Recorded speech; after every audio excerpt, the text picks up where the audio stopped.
اللہ الحمد للہ رب العالمین والصلاة والسلام علی سید المرسلین وعلی آلہ واصحابہ واتباعہ اجمعین، اما بعد۔ محترم سامعین کرام، بزم اشرف کی 19ویں مجلس میں آپ سبھی حضرات کا خیر مقدم ہے۔ آج 19 رمضان مبارک ہے اور ہم فضائل رمضان میں پہلی مجلس کو سماعت کر رہے ہیں۔ گزشتہ کل ذکر کیا تھا کہ 6 چیزیں تو عام لوگوں کے لیے ہے، لیکن خواص کے لیے، مقربین کے لیے ایک اور چیز کا اضافہ ہوتا ہے، اور وہ یہ ہے کہ دل کو اللہ کے سوا کسی چیز کی طرف بھی متوجہ نہ ہونے دے، حتیٰ کہ روزے کی حالت میں اس کا خیال اور تدبیر کہ افطار کے لیے کوئی چیز ہے یا نہیں، یہ بھی خطا فرماتے ہیں۔ بعض مشائخ نے لکھا ہے کہ روزے میں شام کو افطار کے لیے کسی چیز کا حاصل کرنے کا قصد بھی غلطی ہے، اس لیے کہ یہ اللہ کا وعدہ ہے، رزق پر اعتماد کی کمی ہے۔ شرح احیاء میں بعض مشائخ کا قصہ لکھا ہے کہ اگر افطار کے وقت پہلے کوئی چیز کہیں سے آ جاتی تھی تو اس کو کسی دوسرے کو دے دیتے تھے، مبادا دل کو اس کی طرف التفات ہو جائے اور توکل میں کسی قسم کی کمی ہو جائے، مگر یہ امور بڑے لوگوں کے لیے ہیں۔ ہم لوگوں کو ان امور کی ہوس کرنا بھی بے محل ہے، اور اس حالت پر پہنچے بغیر اس کو اختیار کرنا اپنے کو ہلاکت میں ڈالنے کے برابر ہے۔ مفسرین نے لکھا ہے کہ آدمی کے ہر جزو پر روزہ فرض کیا گیا ہے۔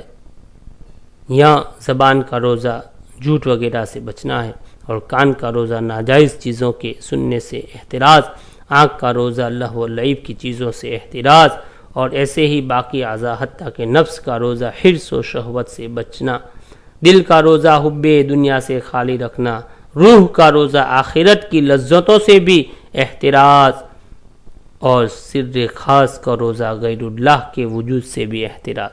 یہ بڑی اونچی باتیں ہیں، لیکن صاف بات یہ ہے کہ آدمی، خاص اور مقربین حضرات کے لیے یہ ہے کہ آدمی کسی چیز کی کوئی تیاری نہ کرے، اللہ پر بھروسہ کرے، لیکن یہ ہم جیسے کمزوروں کا کام نہیں ہے۔ ہم روزے کی تدبیر بھی کریں، افطاری کی چیزیں بھی بنائیں اور سحر بھی کھائیں، لیکن غرض کو اپنے ہاتھ سے نہ چھوڑ دے، وہ فوت نہ ہونی چاہیے کہ روزہ ہو، پورے اعضاء کا روزہ ہو، اور 6 چیزیں جو ذکر فرمائی ان کا بھی روزہ ہو۔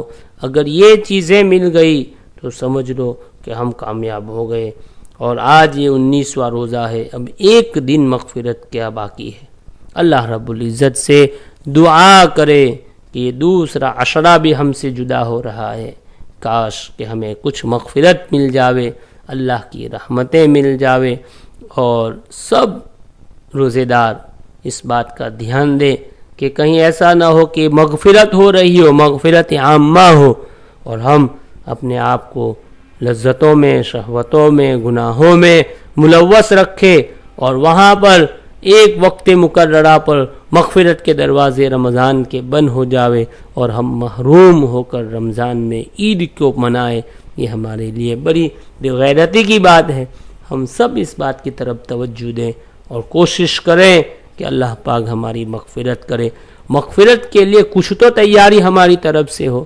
اللہ غفور الرحیم ہے، بے شک غفور الرحیم ہے، اور 100 قاتلوں کے گناہوں کو معاف کرنے والا ہے، بے شک معاف کرنے والا ہے، لیکن ہمارے لیے ضروری ہے کہ ہم اپنا کچھ لے کر تو اس کے پاس جاویں، دامن تو ہمارا کچھ اس میں ہو، کچھ نیکیاں ہو، کچھ استغفار ہو، اور کچھ توبائیں ہو، اور اللہ پاک کو ہمارے ان ٹوٹے پھوٹے عمل پر محبت آ جاوے اور رحم آ جاوے، اور وہ ہماری مغفرت کر دے۔